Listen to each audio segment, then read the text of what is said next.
11th grade participation in government class. There's a camera, so get all your waves out. And when I have my back turned, I don't want anything going on. The camera stays on me. 11th grade pig. This is a high-level class. Some of you are even taking college classes right now because you're so high level. So I don't expect you to have to scale back anything. My name is Mr. Kumaletti. Mr. Kumaletti, not Mr. C. Mr. Kumaletti. You've had me for a couple of weeks now. Agenda, we're going to practice our strategies that we're going to learn today. We're going to do a little bit of group work, and then we're going to wrap it all up. So the strategies that you're going to learn, you may have actually done in other classes, but we'll see in a minute. Okay, so Democrats, Republicans, millennials, politics, you probably heard those words a lot lately. How many of you have heard the word millennial? Or know what a millennial is? Yes? Kids that were born within a certain it came of voting age at a certain time. Yeah, so it's a big group. The age and the years that they were born, they're not set in stone. Everybody has a little bit different year, but we generally say that millennials are people who were born, men and women who were born in the early to mid 80s, and some of you might have older brothers and sisters, or even parents who fall under that category.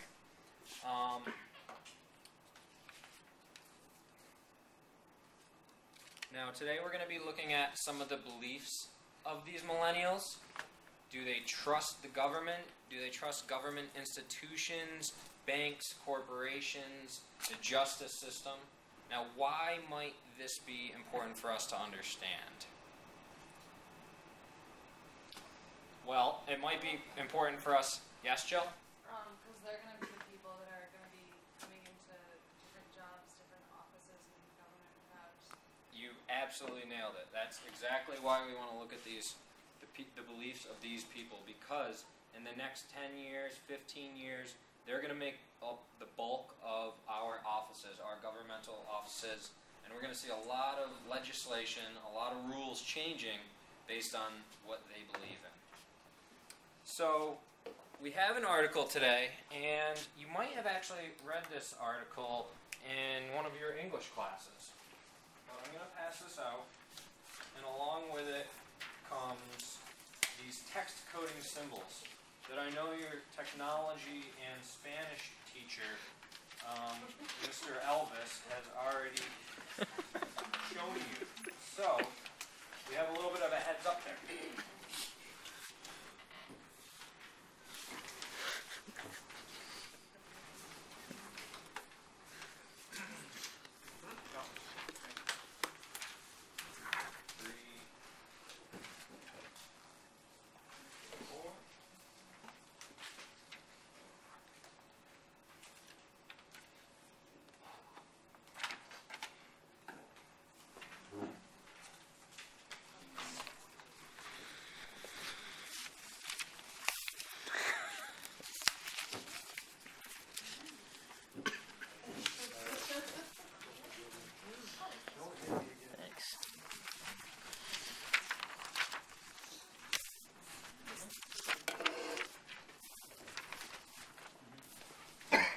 Okay.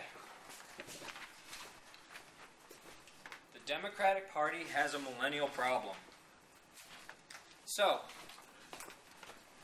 we have a shortened class today because of that fire drill, so I'm not going to spend a lot of time going through these text coding symbols because I know you've already done them. But just as a reminder, because there are a couple subtle differences with the symbols that I use and the symbols that some of the other teachers know or use. Text to self. This is something that reminds you of something in your own life. The symbol is TE. Text to text. Something that reminds me of something else that I have read. TT. Text to world. This reminds me of something I've heard about in the news. TW. I knew that. We got this check mark. It actually might be a mathematical mark, but we're going to use it as a check. I didn't expect this, and I don't think I agree. Big X. I think this is important. Nice big star. I have a question. Question mark. I'm confused or puzzled. Double question mark. This is surprising to me. Exclamation point. This is something that you didn't know. LN. I need to reread to understand. We're going to give it the double R. So, we're going to do this individually, but first I'm going to go through the first two paragraphs with you and just show you how I might annotate these paragraphs. Remember, there's no right or wrong answer in these. So my star could be your LN, your exclamation point could be mine, RR. The Democratic Party has a millennial problem. So this, I'm going to do that, but you might have an LN because it might be a new issue to you. This election cycle, the Party of the Young has had trouble winning over its signature constituents. As Vox's Jeff Stein recently wrote, millennials backed Bernie Sanders in unprecedented numbers during the presidential primary. Now the kids are flirting with third-party presidential candidates instead of getting behind Hillary Clinton. The latest polls show that more than 40% of young voters intend to vote for Gary Johnson or Jill Stein instead. So my personal preference is to start from the top to the bottom after I get done rereading something, but you might want to start with what you learned or what you most recently read, so I'll do that for you. I'm going to put a star here because I think that that's pretty important. The latest polls show that more than 40% of young voters intend to vote for Gary Johnson or Jill Stein. And now we'll do one more text coding symbol here. I'm going to do it right above this word flirting because I don't exactly know what that means. Does anybody have an idea of what that might mean? Kyle? Did you want to give it a go? If not, I have somebody in reserve. Reserve. Jill? Just that they're like thinking about it, maybe, or trying. Yeah. Yeah, so if you're typically a vanilla ice cream person and you're looking at chocolate, you're kind of flirting with chocolate. If you're a typical Hillary Clinton or Donald Trump person, or Bernie Sanders in this case, but you're thinking about maybe voting for one of the other two candidates, you're flirting with that candidate. All right, so I'm going to give you 6 minutes to finish the article and annotate it. And hold on, eyes up here. 2 things. You're going to try and come out of this with 2 specific things that you want to talk about after the article, okay? So, 6 minutes, get my stopwatch. Any 2 things? Any 2 things.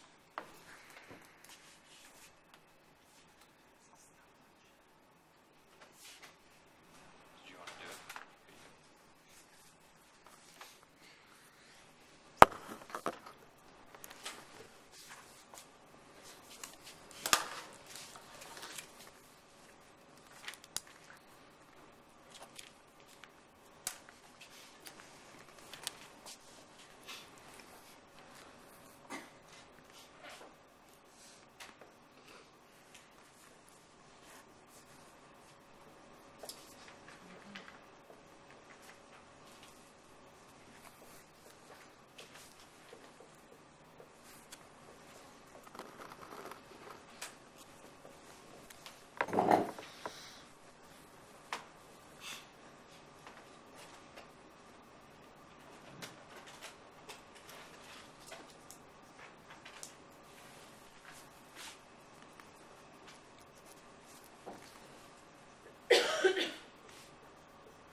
If you have any questions, just raise your hand and I'll be around to try and answer.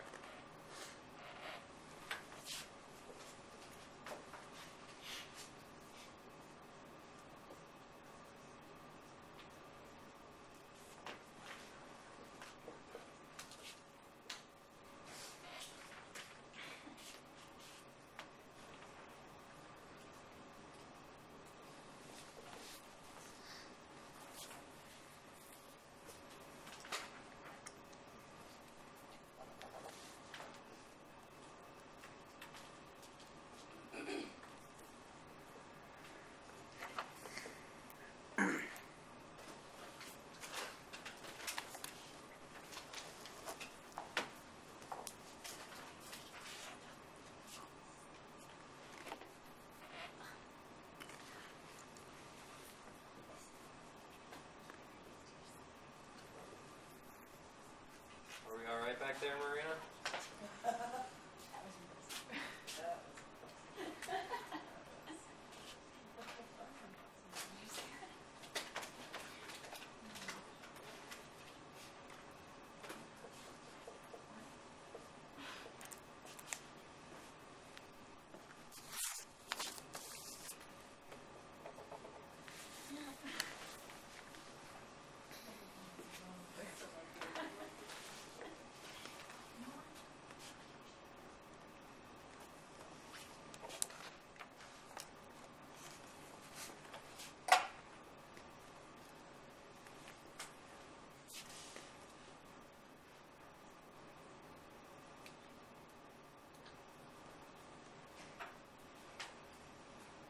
Show of hands, who's up onto the back page? Alright, just give you another minute.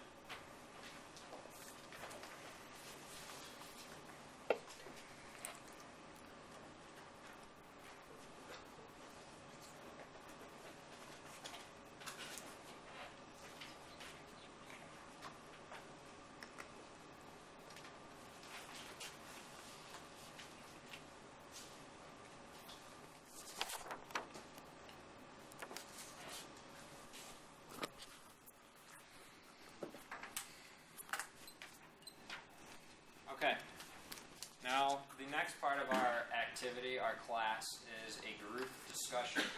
Because Mr. Fitzgibbons is manning the camera, I'm going to ask Marina to come over to this group, please.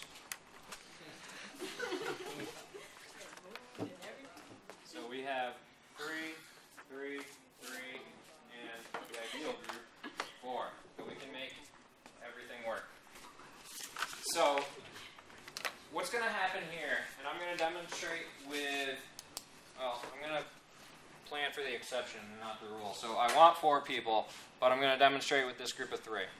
So, student A, Dylan, he's going to have usually a minute, but we're going to shorten it to 40 seconds. Dylan's going to have 40 seconds to talk about whatever he wants in this article. During those 40 seconds, nobody else in the group is talking. They're listening to him. Then, when the 40 seconds are up, Kevin is going to respond to Dylan's comments. And then, when Kevin's 40 seconds are up, Marina is going to respond to Dylan's 40 seconds.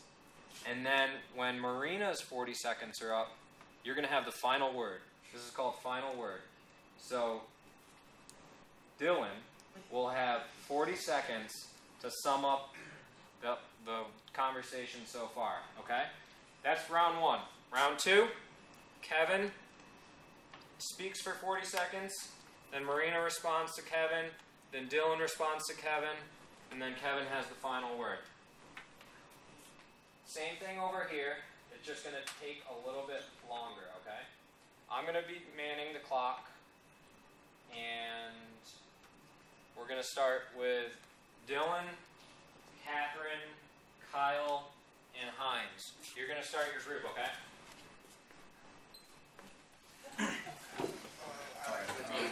Yeah, so I did see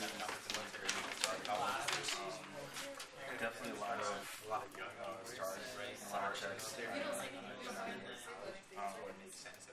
know, a lot of this stuff that's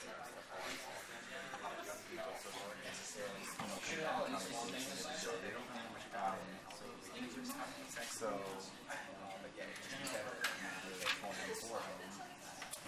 honestly, there isn't really anything that was critique in this thing so much.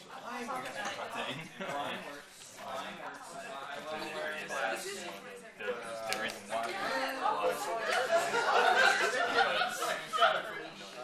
Alright, 40 seconds is up. We're moving on to student 2. I agree. In short. Yes. Like I hear some of the stuff already just based on the news and watching. I think most of those are Trump songs.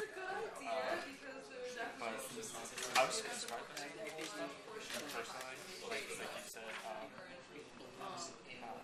especially the part about Enrolled in whether they want to or not, you're spending money. You gotta have down here where it says so I guess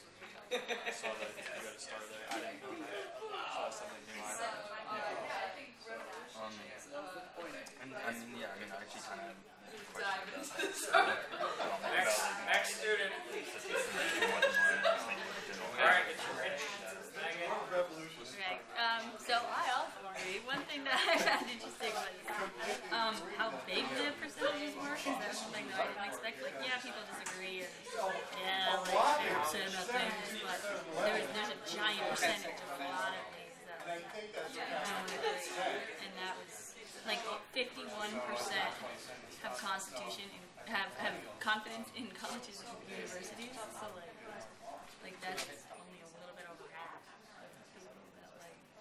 Yeah, but I guess like just seeing why those numbers actually so I had a lot of like delay that I was writing like all these meetings. It's like Okay, final word. Back to student one. Alright,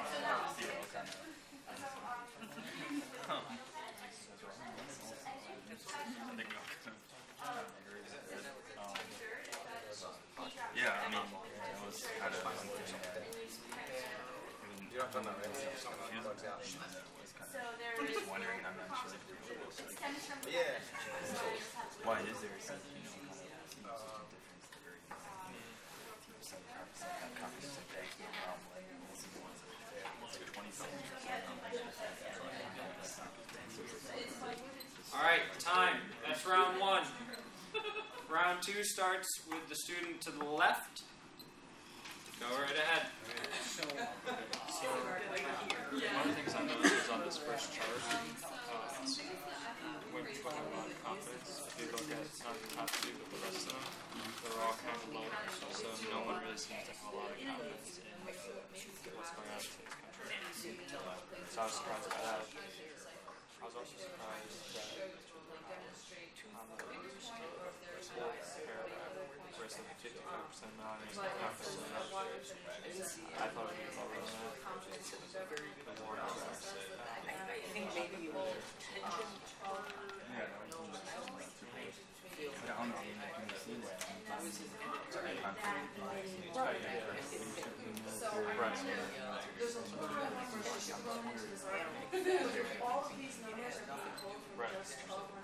Time. yeah, exactly. Student two. Yeah.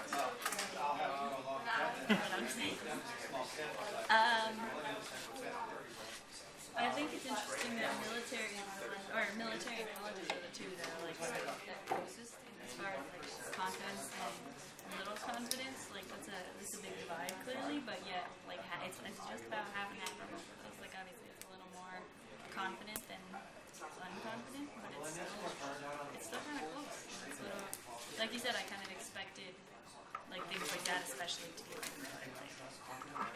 extreme. Right. And once again, that's going to take into account, maybe confidence, any opportunities that college gives away. Right. So like, what does that mean now? We don't really know. It's just Time. in general. Next student. Okay, yeah, so. Are we back? Something else, yeah, so.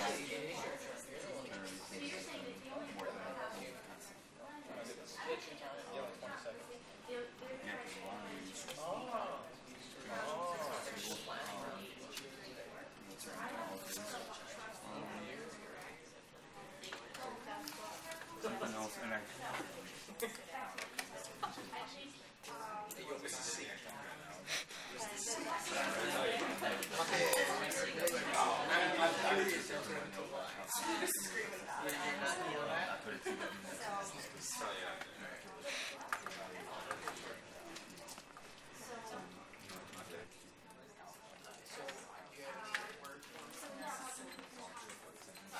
Final word.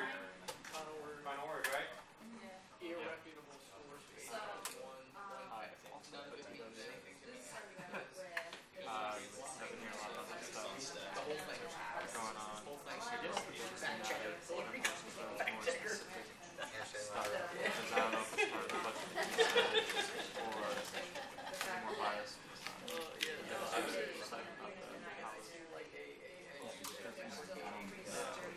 And like what audience now covers funded coverage. One college is covering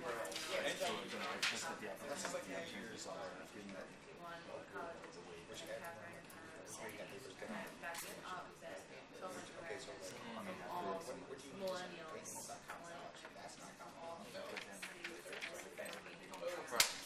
All right. That's round two. Final round. Go ahead. Okay, so one thing that really stuck out to me is actually the chart on the back. showed to me that like not only are millennials worried about like what's going on right now, but they're worried about it not getting any better. And in the future, they're worried about like being able to have a good paying job, or being able to afford health care, or being able to retire. Right? So it's not only like just things that are like, oh, I'm like how the government is right now. It's like, you know, in the future we're still concerned about this. Like they're worried that it's not gonna change, it's not gonna get better. And those numbers are gigantic. They're all over 70% who are worried about these things. So that's just like, that blows my mind. So,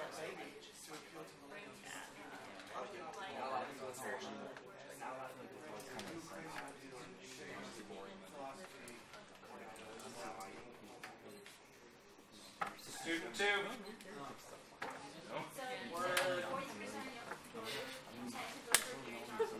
Skip.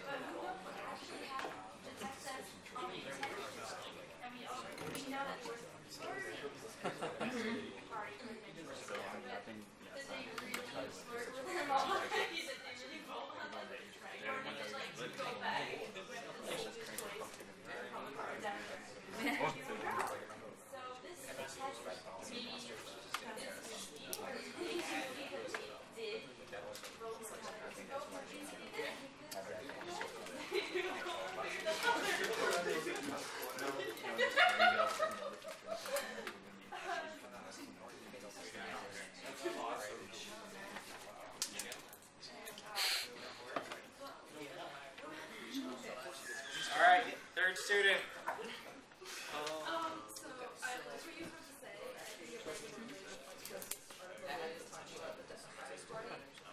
So I agree with you. I would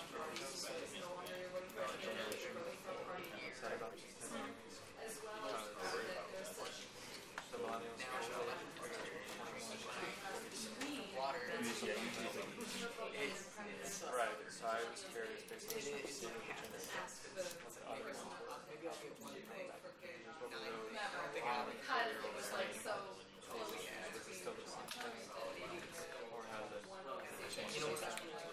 Okay, final words. alright, so one thing I think is interesting that I'm kind of hearing from that actually said is this whole idea of like viewing millennials as certain like the older generation views us a certain way, and yet like we're looking at this millennial chart and they're concerned about the future, and yet the older generation is so busy looking down on the millennials as like because I mean like things like that the Clinton campaign had to try to get the millennials to come back to the campaign and things like that kind of make it almost seem to suggest that like Just do digital like. you know, if you're just good for cooking, you know what I mean? Like, it wouldn't be in this mess. Time. All right, eyes up here. Great job, everybody.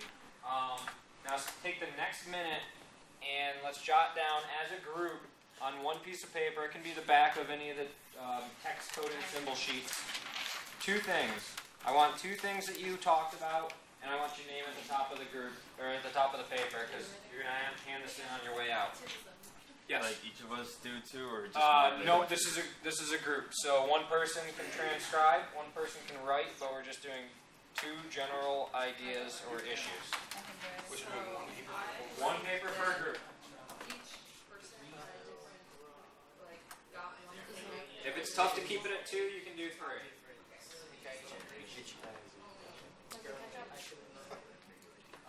It's like something about the statistics. Yes, you did.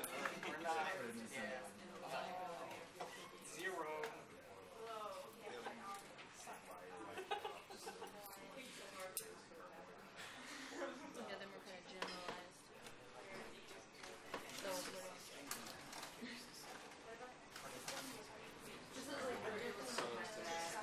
else?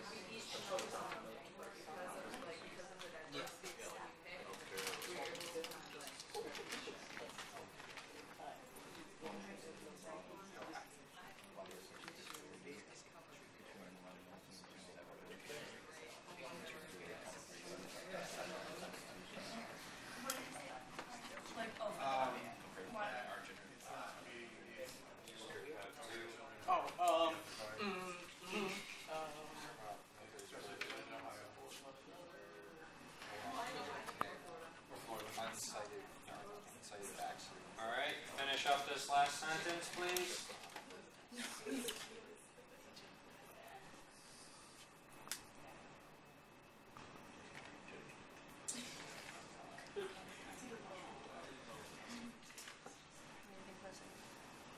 What did you say?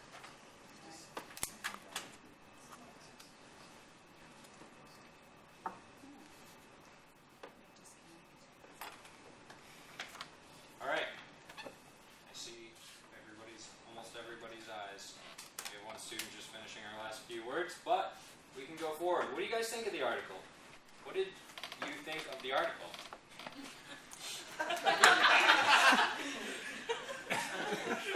It's going so good. Yes, Kyle. Unreliable based on fabricated facts. Unreliable based on fabricated facts. Can you point to a fact that is Sure. fabricated? Where's your evidence? Front of the article, midway down, I don't know where, right there. He talks about in the midst of police shootings and sexual assaults, 2/3, he says, do not believe in the criminal justice system. He has no citation, whereas in all his other numbers, he does have citations for it. I felt initially that 2/3 was very high, and then the more I thought about it, I really felt like 2/3 was high. And so I feel like that's a fabricated fact, and thus the entire article is worthless to me. You know, that's a perfectly logical train of thought. You picked up on the one stat that wasn't hyperlinked, wasn't annotated or cited, so that's a really, really good eye. But for that one fact not being cited, all of the other ones are, so there are still some good points that we can take out of here. And I heard a couple other groups talking about numbers, a lot of numbers in the back table back there. Can I just say something? Yeah. Okay, so I feel like your mistrust of the media demonstrates that you're having your own mistrust problems. But you can't just say that your opinion is that it's fabricated. Like, saying it's fabricated is like, it's a big deal. Like, I don't necessarily think it's fabricated. That doesn't make it fabricated. But yeah, we're talking about numbers. So that the opinion was fabricated. Do you have a rebuttal for that? I do, if I may. Yeah. My dad's a historian, and he says if there's not evidence for it, then it's fake. It's made up. Interesting. Elvis? What about the image next to it right there? Just look at part of the program. It says 72% literal or some confidence. Excuse That could be the 2/3, you know? The right here on the second page in the I was looking at the front from this one. front page. Yeah. Could you just repeat that number? I couldn't quite hear you. Federal government, it says 72% literal or some confidence. So it could be that 2/3 they're talking about. You know? Good. And it says Good eye. there's a source at the bottom there. Good eye. Anybody else have? They actually have one for the justice system. Yeah. Did you see any? Go ahead. Oh no, they actually have one for the justice system, 68%, little or some confidence. What are some other institutions that you saw trust or mistrust that were particularly surprising? I heard this table mentioned two, Marina specifically. We were talking about military and colleges because they're both very general, so we were wondering what they didn't have confidence in, like what parts of those things they didn't have confidence in. Yeah, it's but they were positive, right? They had pretty significant confidence in those two areas. And it's kind of ironic, kind of had me guessing too. That's one thing that I picked up on.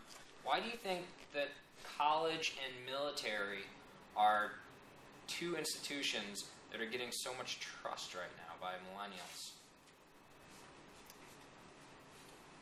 Yeah, Heinz? I think that because more millennials are in college than non-millennials, so they want to have faith in an institution that they're invested in, whether or not they really do, but the idea, right, of the college institution, Yeah. kind of, it's what it fundamentally represents. And then in the military, I would would say that I don't know how many young individuals, 18 to, or what are considered millennial that are in the military, but there's so much overwhelming support for the military right now that a lot of support from friends of people who are, 18, 19, enlisting in the military is going to be there. So that's probably where that comes from. Yeah, so you hit on one point that I also thought of, the level to which the millennials are buying into college right now. And one somber way to look at it is the debt. Student debt is up 6% this year over last year. It's an average class of 2016 college graduate student debt is over $37,000. This is for 1 year, which is up 6% from last year. The average cost of a 4-year degree is up too.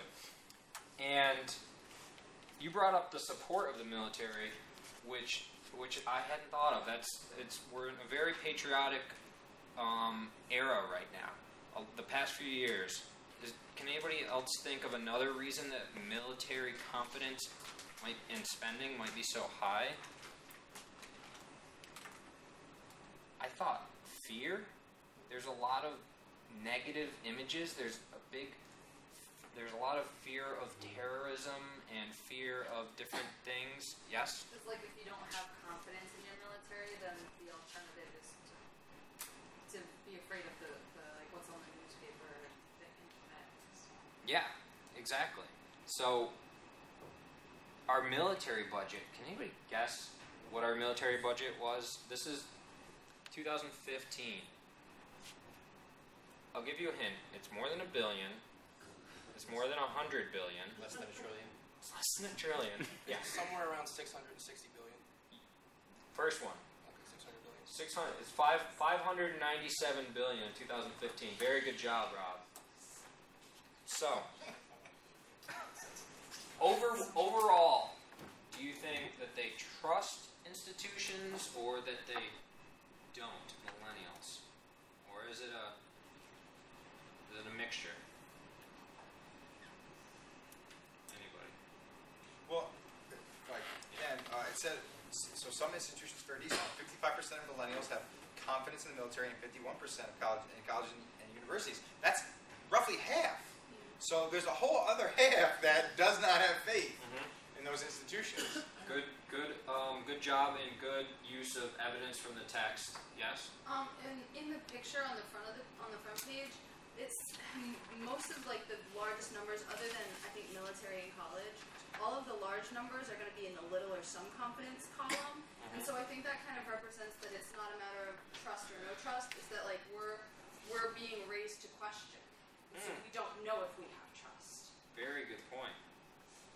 So you're being raised, and I'll take your last comment right here. I was going to tie off that. Could it have to do with the younger of the millennials still being possibly ignorant to the depth of some of these different institutions? Yeah, and you actually kind of led me to the closure of this lesson, questioning and the younger of the millennials, and what you all are, which does not have a label yet, to the best of my knowledge. But what is one way